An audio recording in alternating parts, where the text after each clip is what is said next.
लखनऊ में रहती हूँ, एक लोटे जल का मैं क्या वर्णन करूँ। गुरुदेव, मेरा पानी का काम है। गुरुदेव, 2019 से मेरा काम बंद हो गया। मैं बहुत परेशान थी। बहन के कहने पे मैंने आपकी कथा मोबाइल पर सुनना शुरू किया। पशुपतिनाथ का व्रत भी किया और मंदिर जाना शुरू किया। कर्जा बहुत था गुरुदेव, 25 लाख रुपए का कर्जा मुझे देना था। अब करूं तो करूं क्या? आप कहते हो शंकर भगवान पर एक लोटा जल चढ़ाओ, सारी समस्या हल हो जाएगी। मैंने भी बस वही विचार अपने मन में लिया कि सब दूर पत्रिका दिखाई, हाथ दिखाया, घर की दिशा बदल ली, दुकान की दिशा बदल ली, पर कोई फायदा नहीं हुआ। तब आखिरी में शंकर को एक लोटा जल चढ़ाना प्रारंभ करा। गुरुदेव, सीहोर चली गई 2023 में। 19 से परेशान, 20 परेशानी का, 21 परेशानी का, 22 परेशानी का, वो कर्जा बढ़ते बढ़ते 50 लाख तक पहुंच गया, पर कर्जा नहीं चुका। कर्जा बढ़ते जा रहा। 2023 आया, मंदिर में जल चढ़ाती रही और एक दिन सीहोर चली गई। सीहोर में रुद्राक्ष महोत्सव चल रहा था। मेरे पास किराया तक नहीं था। कैसे पहुंची ये बाबा के ऊपर है। 800 रुपए मेरे पास किराए के बाद में बचे थे। और आपने अपनी कथा में कह दिया कि पंडाल में जो आते हैं, अगर उनका मुख शिव भक्तों का झूठा करा दिया या पानी पिला दिया तो उसका फल मिलता बहुत है। मैं रुद्राक्ष महोत्सव का क्या वर्णन करूं। गुरुजी, आपके सीहोर का रुद्राक्ष उत्सव नहीं, मुझे लगता है शंकर भगवान कुबेर का खजाना लुटाने के लिए बैठते हैं।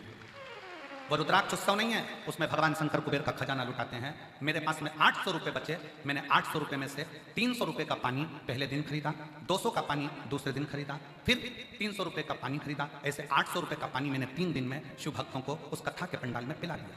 कथा के पंडाल में पानी पिलाकर हम लोग कथा सुनकर रुद्राक्ष उत्सव की घर आ गए। हमको क्या उम्मीद थी। मेरे पति जब हम घर आए, घर आने के 3 दिन बाद मेरे पति ने मुझे आकर कहा, अपने को 2 करोड़ का पानी का टेंडर मिल गया है। मुझे 2 करोड़ का पानी का काम मिल गया। मेरा गुरुदेव, ये 2 करोड़ का जब पानी का टेंडर मिला, हमारा धीरे धीरे कर्जा पूरा समाप्त हो गया। 2 करोड़ का पानी का टेंडर मिलने पर जहां आपकी कथा थी, हम फिर वहां पहुंच गए। और जैसे ही हम वहां पहुंचे, पानी के पाउच खरीदकर हमने फिर कथा के पंडाल में पिलाया।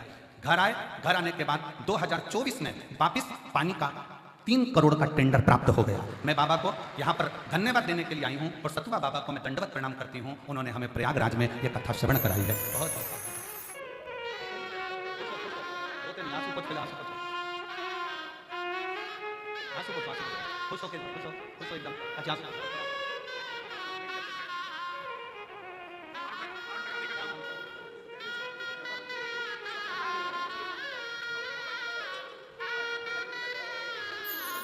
दीदी कह रही है, इतने बड़े बड़े प्रोजेक्ट मिल गए, बाबा ने जमीन भी दी, घर भी दिया, लोग कोई समझता नहीं था, अब लोग सम्मान भी देते हैं। यही उस पत्र में एक भाई ने लिखा है कि उसके परिवार में बहन को पहले ब्रेन ट्यूमर हुआ, उसके बाद उसको कैंसर हुआ। कैंसर इतना विचित्र था कि कैंसर के कीड़े उसके आंत में और लीवर में चले गए। जब वो उल्टी करती थी तो अंदर से चमड़ी, खाल और मांस के टुकड़े निकलते थे। उल्टी। पत्र देखिए, 2 वर्ष पूर्व मेरी बहन को ब्रेन ट्यूमर हुआ था और उसका इलाज कोलकाता के मेडिकल कॉलेज में चल रहा था। किसने पत्र लिखा था? बेटी है वो। हाँ, नाम नहीं लिखा है आपका। आ जाओ, एक बेलपत्र ले जाना चाहिए। दुर्भाग्यवश गलत उपचार के कारण उसकी स्थिति बेहद गंभीर हो गई। डॉक्टरों ने आखिरी चरण का, लास्ट स्टेज का कैंसर घोषित कर दिया। हम उसको बेल्लोर ले गए। बेल्लोर में उसका इलाज चालू हुआ। हालत इतनी बिगड़ चुकी थी कि वहां पर ना कुछ खा सकती थी, ना कुछ ले सकती थी। डॉक्टरों ने उसको 2.5 से 3 महीना दिया कि इसको घर ले जाओ, 3 महीने की है ये मेहमान है, 2.5 से 3 महीने में ये चली जाएगी। ये जीवित नहीं रह पाई क्योंकि इसके पूरे शरीर में कैंसर फैल चुका है।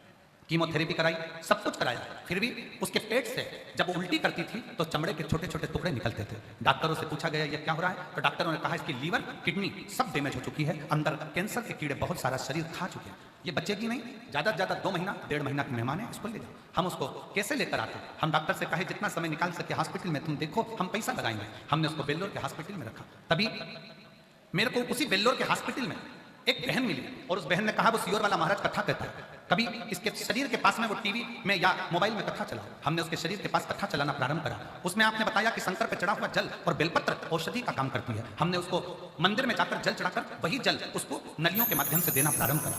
उसके शरीर के पास बेलपत्र रख देते और बाबा की ऐसी कृपा हुई गुरुदेव कि बाबा ने ऐसा चमत्कार कर दिया कि कुछ दिन बाद उसको शरीर में दवाइयां लगना प्रारंभ हो गई। और दवाइयां लगना प्रारंभ हुई, धीरे धीरे उसने खाना प्रारंभ करा, जल पीना प्रारंभ करा। आज बाबा की कृपा से, डॉक्टर ने तो 2 महीना दिया था, आज बाबा की कृपा से 1.5 साल से मेरी बहन जीवित है और बाबा का केवल चढ़ा हुआ जल पीती है और जो दवाई डॉक्टर ने दी वो लेती है। मैं बाबा को प्रणाम करती हूँ। कहीं बैठी है तो आ जाइए, एक बेलपत्र लेकर जाइए।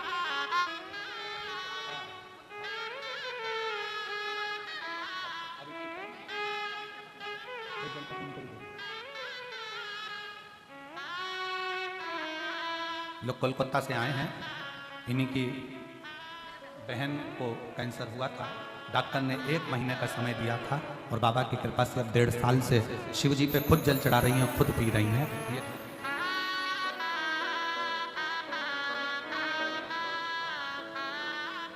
शिव तत्व का भगवान शंकर का चरित्र। मेरा नाम केलो देवी है और मेरे पति का नाम राजकुमार है। मेरा मोबाइल नंबर ये है, आप ही हैं?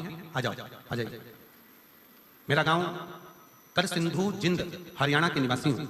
आपके चरणों को प्रणाम करती हूँ, नमन करती हूँ। 1 लोटे जल का मैं क्या वर्णन करूँ। मेरी पहली बार कथा सिरसा हरियाणा में यहीं पर 2 दिन की कथा सुनी थी। 2 दिन की कथा सुनी और इसी पंडाल में बैठकर मैंने बाबा से विनय करी थी। 2 वचन मांगे थे बाबा से।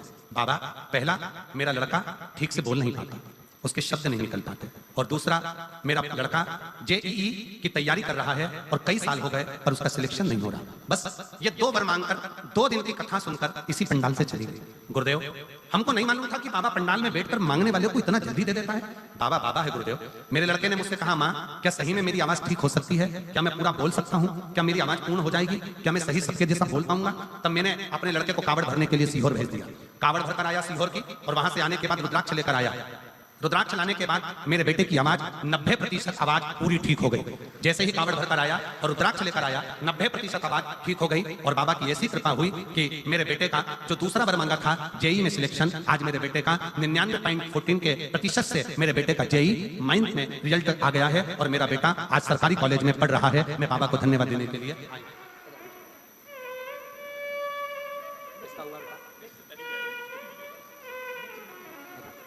बेलपत्र